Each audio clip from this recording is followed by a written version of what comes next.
Irmãos, vamos abrir as nossas Bíblias em Juízes. Juízes capítulo 9.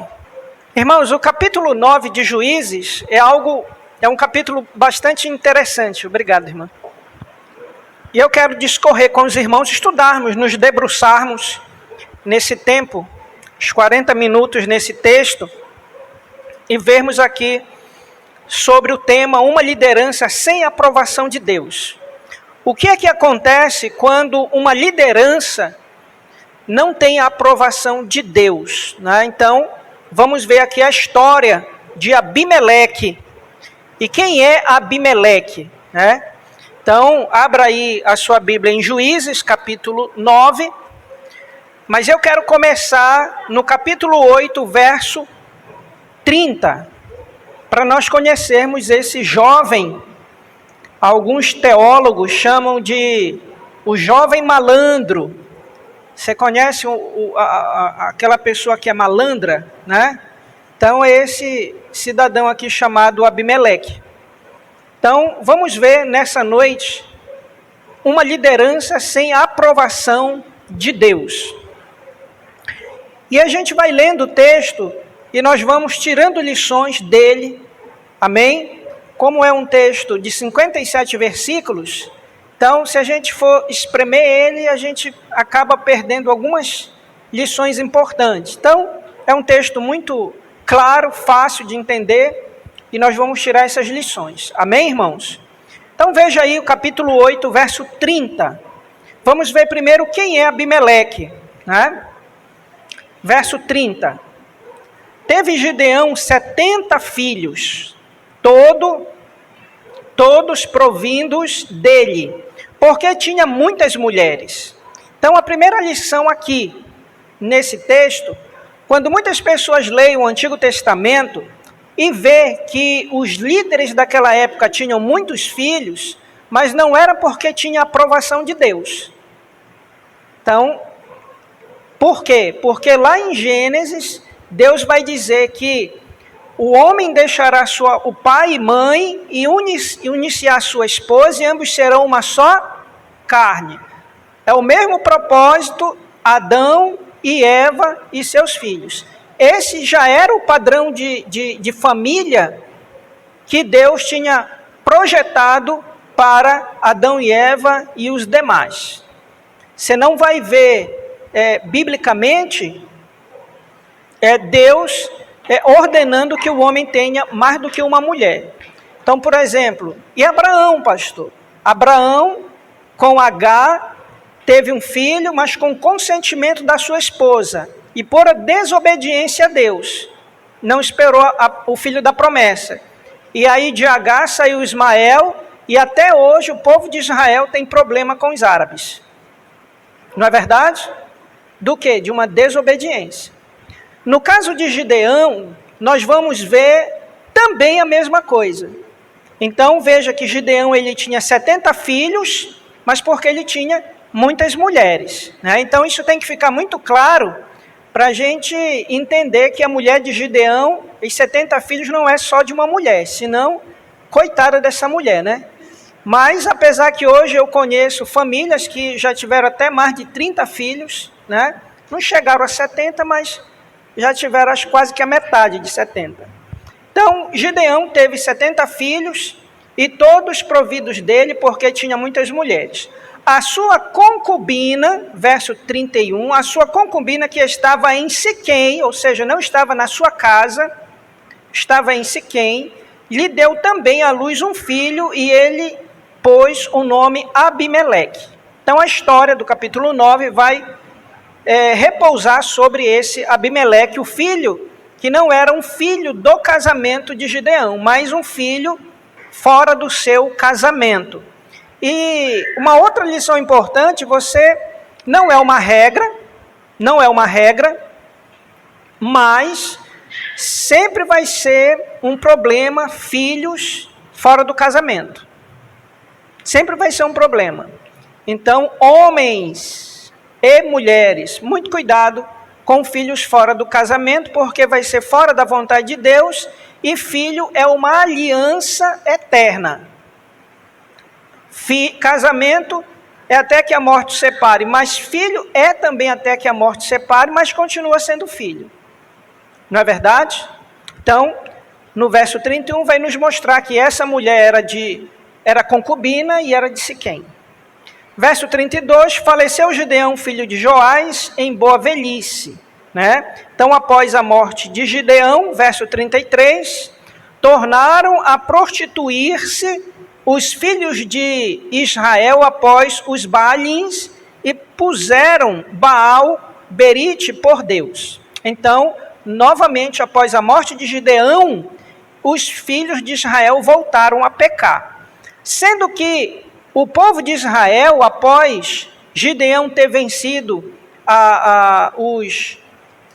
os amalequitas, o povo de Israel pediu que ele se tornasse rei de Israel. E ele disse que ele não iria se tornar rei de Israel, porque era o Senhor que governaria Israel. Então, Gideão entendeu, encerrou o seu ministério, ele morreu. E depois o povo volta a pecar. Diante dessa oportunidade,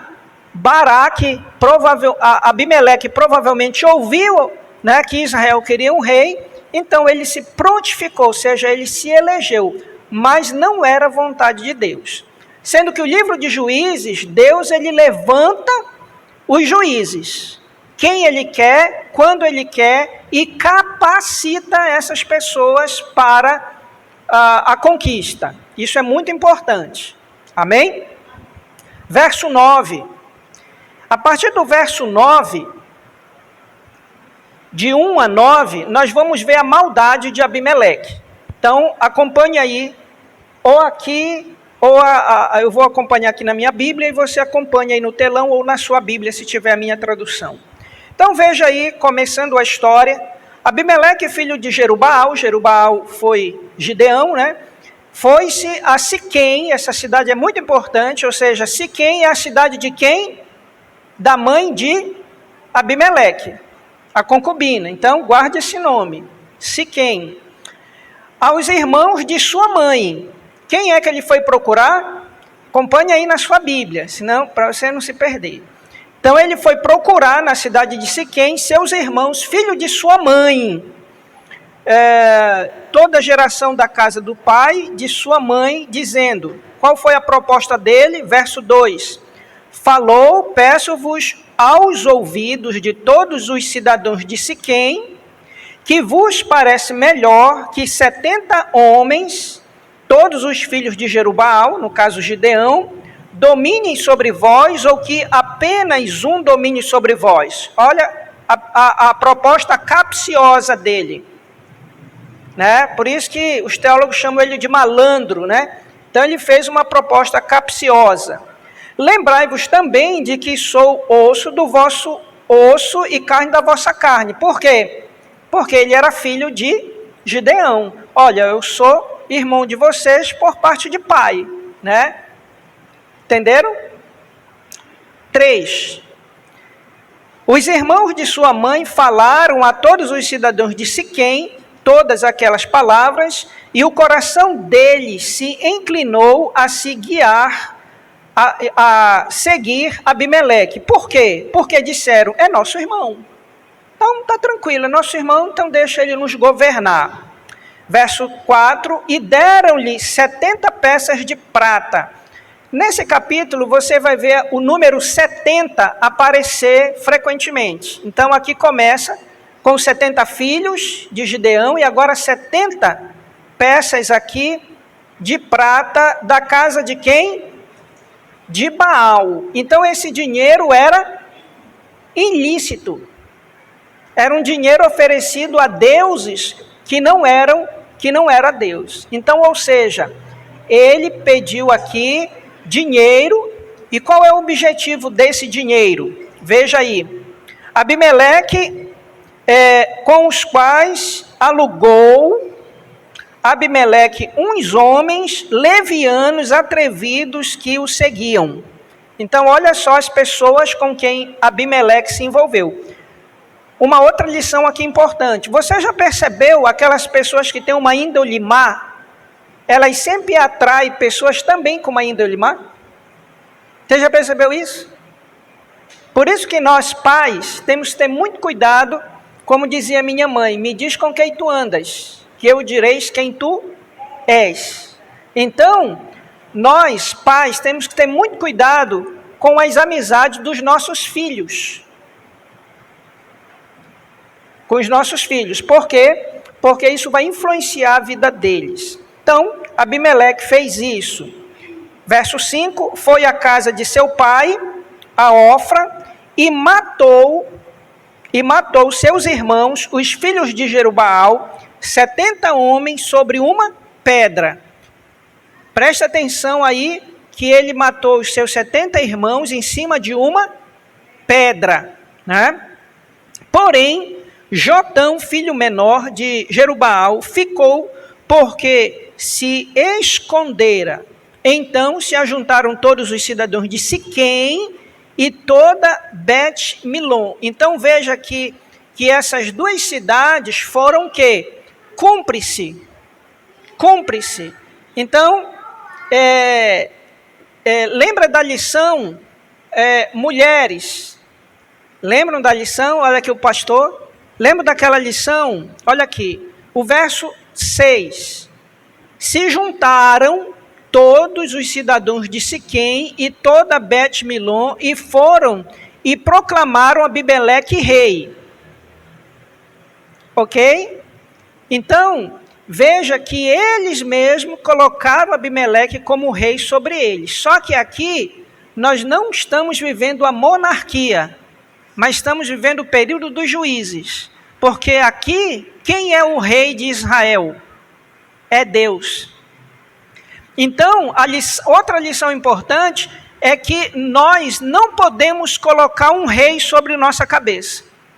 Muitas vezes, alguma coisa na nossa vida está reinando a nossa vida, está dirigindo a nossa vida. Como Abimeleque, juntamente com esses, colocaram Abimeleque como rei e reinando sobre eles, sem a permissão de Deus. Assim também como nós escolhemos um líder para nos dirigir, nós precisamos perguntar, é da vontade de Deus? É da vontade de Deus? Então temos que perguntar. Amém? Então, aqui nesse parágrafo de 1 a 6, nós vamos ver que ele maquinou o mal, executou matando seus irmãos, usou dinheiro impróprio, né? Contratou mercenários e as cidades o elegeram como rei. Ou seja, um homicida. Ok? Então, essa é a introdução do capítulo. E aí, quem é Jotão? Jotão é um dos irmãos dos 70, né, que escapou. Então, aqui começa também, diante dessa tragédia, a providência de Deus. Então, eu creio, irmãos, diante do texto, que a provisão de Deus foi deixar uma testemunha. Porque se nós tivermos uma testemunha, não há argumento. Não tem argumento. Porque uma testemunha é alguém que presenciou o fato. Então, num tribunal, sempre a pessoa vai dizer quem testemunhou o fato. Então, as testemunhas são fundamentais. E aqui, no Antigo Testamento, e também é muito interessante, porque nós vamos ver uma parábola. Então, o que é uma parábola? É a maneira de você contar uma verdade através de uma história. Como Jesus trabalhou muito a parábola. E aqui, o Jotão, verso 7, diz, avisado disto, Jotão foi e se pôs no cimo do monte Gerizim, e em alta voz clamou e disse-lhes, ouve-me, cidadãos de Siquém. Lembra quando Jonas foi enviado por Deus a Nínive? Ele não quis ir. Por quê? Porque ele sabia que Deus era um Deus de misericórdia. E ele poderia salvar Nínive como ele fez. A ação de Deus aqui na vida de Jotão é exatamente para levar uma mensagem de arrependimento ao povo de Siquém, que fez aliança com Baraque e apoiou toda a sua maldade.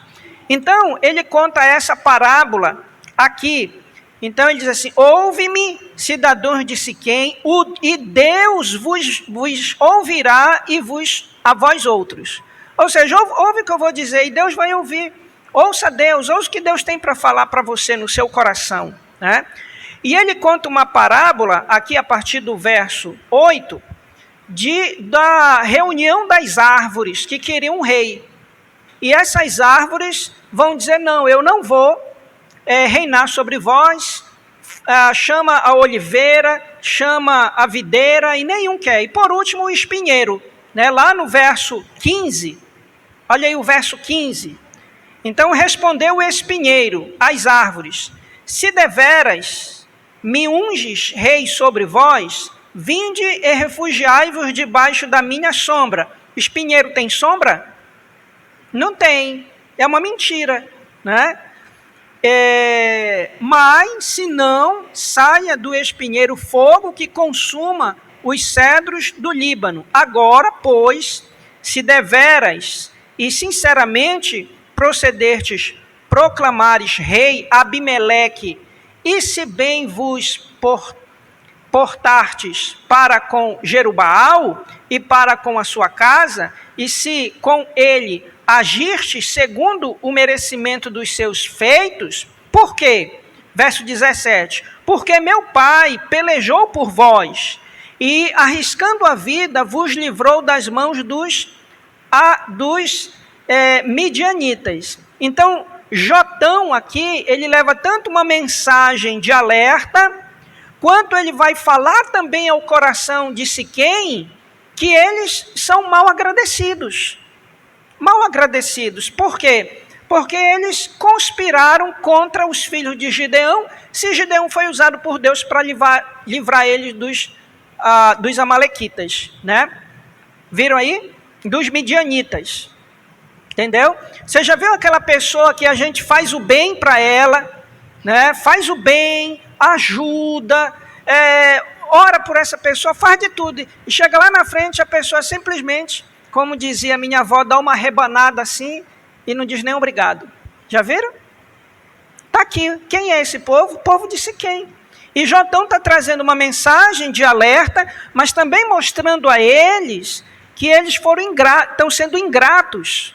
A família dele, porque ajudaram nesse homicídio aqui coletivo. Então, veja aí a partir do verso 18, porém, vós hoje vos levantastes contra a casa de meu pai e mataste seus filhos, 70 homens sobre uma pedra, e Abimeleque, filho de sua serva, fizeste reinar sobre os cidadãos de Siquém. Por quê? Porque é o vosso irmão. Se deveras e sinceramente procedertes hoje com Jerubaal e com a sua casa, alegrai-vos com Abimeleque, e também ele se alegre convosco. Mas, então toda vez tem um mais, né, na história. Então, mas, se não, saia fogo de Abimeleque e consuma os cidadãos de Siquém e Bet-Milom, e saia fogo dos cidadãos de Siquém e de Bet-Milom, que consuma Abimeleque. Está vendo aqui fogo contra fogo, espada contra espada? Ou seja, na realidade, Jotão está sendo aqui um profeta. Ele está profetizando sobre a vida de Siquém, o que vai acontecer. E não é uma profecia a longo prazo, é a curto prazo. Né? É já, agora, é imediatamente que vai acontecer.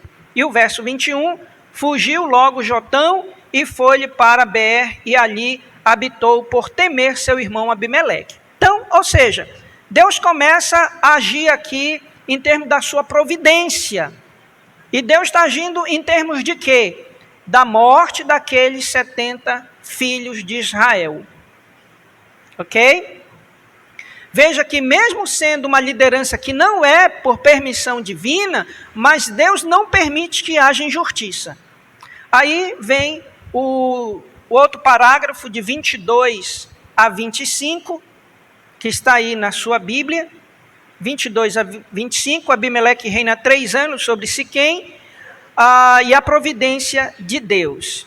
22, havendo, pois, Abimeleque dominado por 3 anos Israel. Olha só, tudo isso durou 3 anos. Esse cidadão aqui reinando.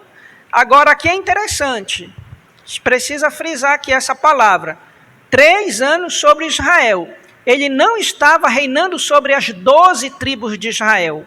Era sobre o povo de Siquém. Tá? Então, tem que ficar muito claro aqui que não havia um rei sobre Israel, mas sobre aquele grupo ali pequeno de Siquém, desobediente a Deus. Agora o verso 22, a providência de Deus, suscitou Deus um espírito de aversão entre Abimeleque e os cidadãos de Siquém, e estes se houveram alevorosamente contra Abimeleque.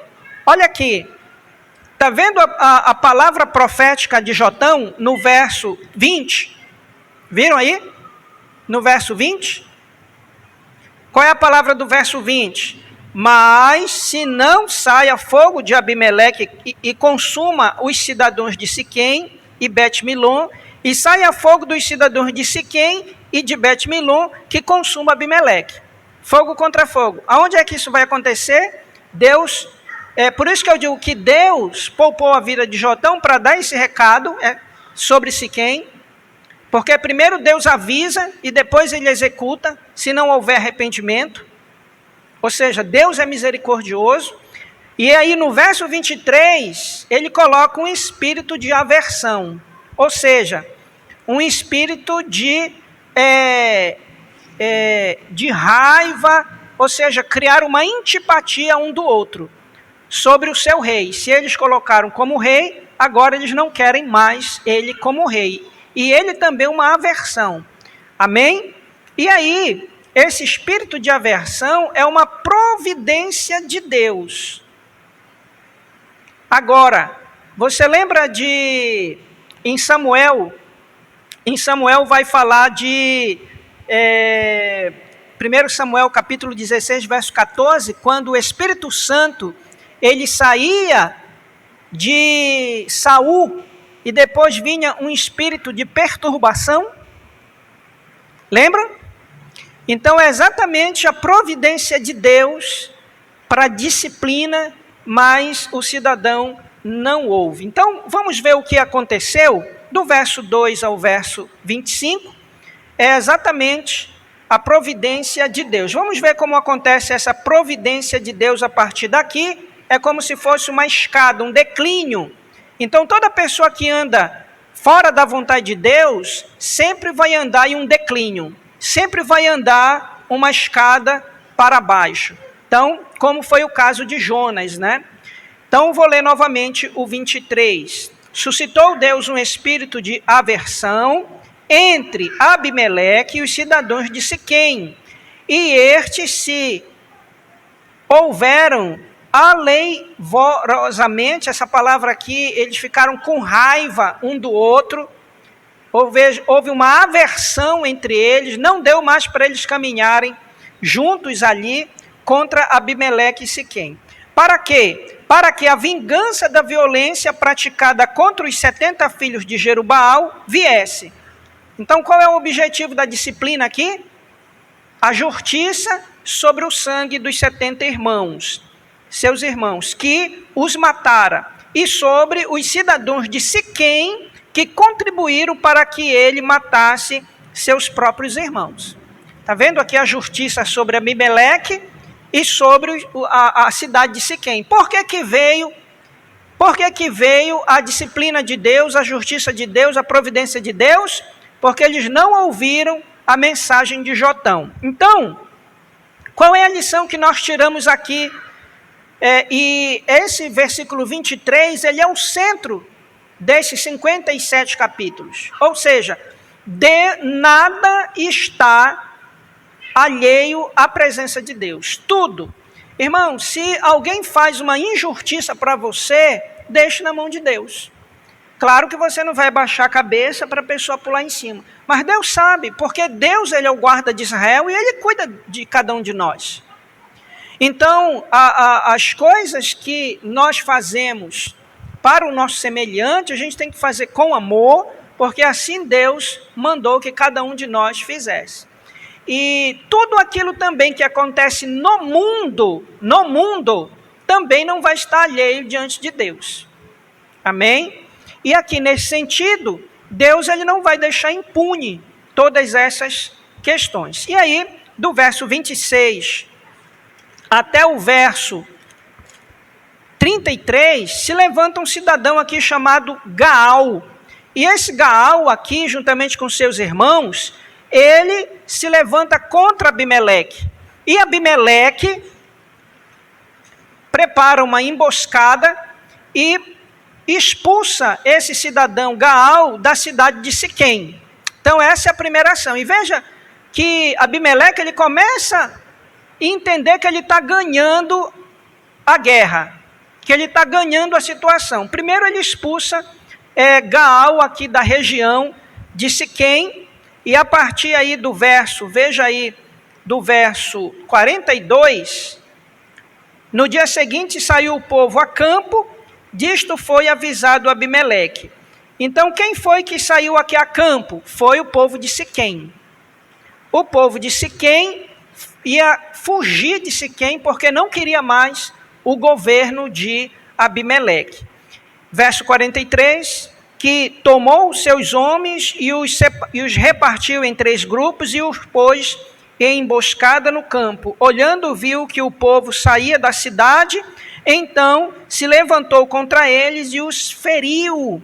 Abimeleque e o grupo que com ele estava romperam de improviso e tomaram posição à porta da cidade, enquanto os 2 outros grupos deram de golpe sobre todos quantos estavam no campo e os destruíram. Todo aquele dia pelejou Abimeleque contra a cidade, que é a cidade de Siquém, e a tomou, matou o povo que nela havia, assolou-a e a semeou sal. Por que que ele semeou sal? O que foi que ele fez aqui? Ele reuniu 4 grupos, e esses grupos mataram aquelas pessoas que o elegeram, né, que era o povo de Siquém, e ele pegou sal e jogou no campo, ou seja, no campo onde havia plantações, né, para que a terra também não produzisse. Então você sabe que uma comunidade ela só sobrevive se ela tiver um projeto sustentável, né? Então ele fez isso para que eles realmente não voltassem para a cidade. E aí, a partir do verso 46, tendo ouvido isto, todos os cidadãos da torre de Siquém, ou seja, dentro da cidade de Siquém havia uma torre, né? E provavelmente essa torre aqui tem um sentido de caverna. E de quem era essa caverna aqui? Na realidade era um santuário de El-Berit, verso 46 aí no final. E o que foi que Abimeleque fez? Essa torre aqui, na realidade, ela era uma caverna. Por cima tinha árvores. Ele cortou várias, talvez palmeiras, algumas folhas secas. Pegou e jogou em cima. E os seus homens fizeram a mesma coisa. E ele tacou fogo e matou todas aquelas pessoas que estavam refugiadas dentro desse santuário aqui de Baal. Né? O homem era, como diz o pessoal, péssimo, né? Matou todo mundo. E aí ele acha que ele está ganhando, né? Está por cima, né? De toda a conquista. E aí vem, finalizando aí, a morte de Abimeleque, a partir do verso 50. Então vamos ver como se dá a morte de Abimeleque. Então, se foi Abimeleque a Debes, e a sitiou e a tomou. Havia, porém, no meio da cidade uma torre forte, e todos os homens e mulheres, todos os moradores da cidade, se acolheram a ela, e fecharam após si as portas da torre, e subiram ao seu eirado, ou seja, a parte térrea, né?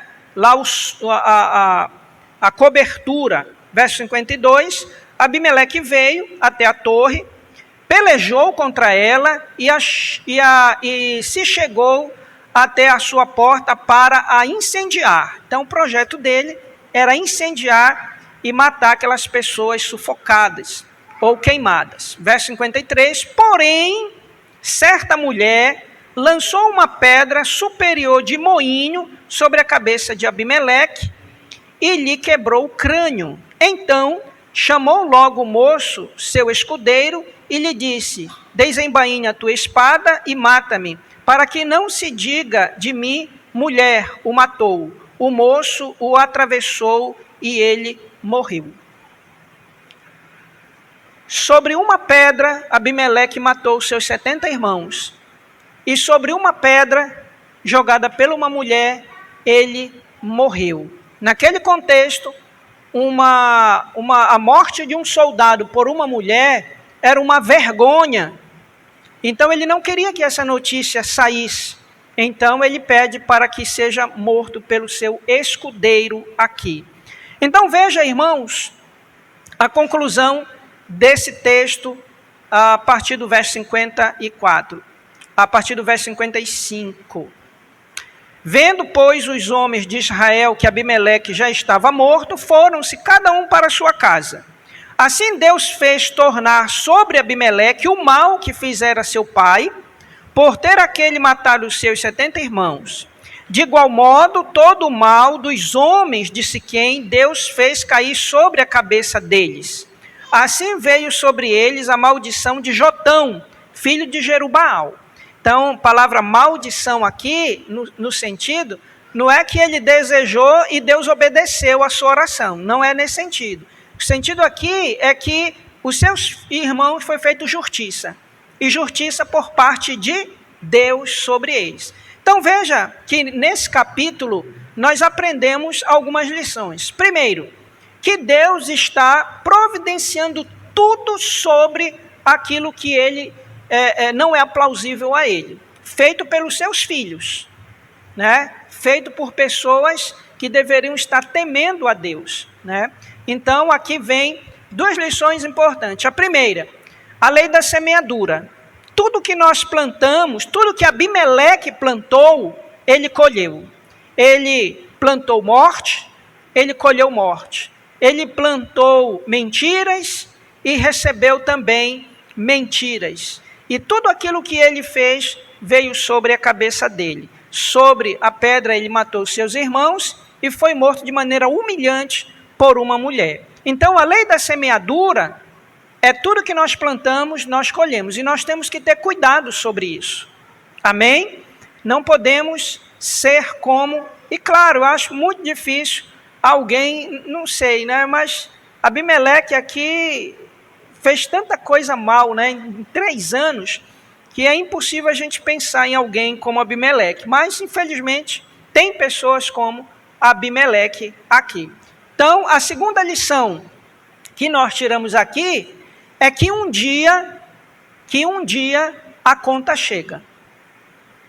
Um dia a conta chega. Então Abimeleque pensou que ele estava reinando, estava fazendo conquistas, e aí a conta chegou para ele através de uma pedra de moinho.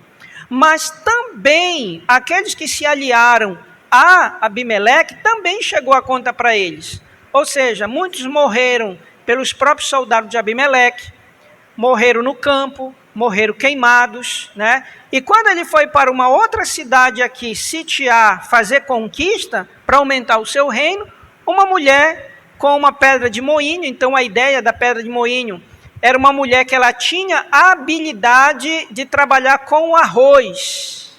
Então as pedras, elas tiravam a casca do arroz, né? Então o arroz passava no meio, daquelas pedras ficavam se movimentando e saía a casca e ficava o arroz. E essa mulher trabalhava com isso. Então ela sabia muito bem daquela altura o que tinha a pedra, o que a pedra poderia fazer. E eu creio que aquela pedra não foi porque ela era ponteira, não era boa de mira, né? Mas porque veio através também da justiça de Deus, né? Usando uma mulher, né? Então, sempre, irmão, a justiça de Deus, ela vai vir através de uma conta, né? Onde o homem vai prestar diante dele. Mas eu quero fechar com a lição desse texto, que é exatamente o verso 23, quando Deus começa a agir, mesmo diante da adversidade e mesmo diante daqueles que ele não elegeu. Mas Deus não vai deixar impune o sangue, a injustiça daqueles inocentes que foram os filhos de Gideão. Deus vai usar um espírito, Deus vai usar um filho que escapou da morte, e Deus vai usar também uma mulher para trazer justiça. Ou seja, uma outra lição que nós tiramos aqui, que a justiça de Deus vem por meios que a gente nem imagina e de uma maneira muito simples.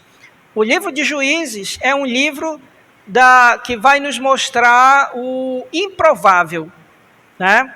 Se você quer saber o que Deus faz de maneira improvável, olhe para o livro de Juízes. É um livro que Deus vai usar coisas que nós vamos ficar admirados como Deus age. Amém? Então, fica aqui a história de Abimeleque e essas lições para cada um de nós. Amém? Vamos ficar em pé, vamos orar ao nosso Deus.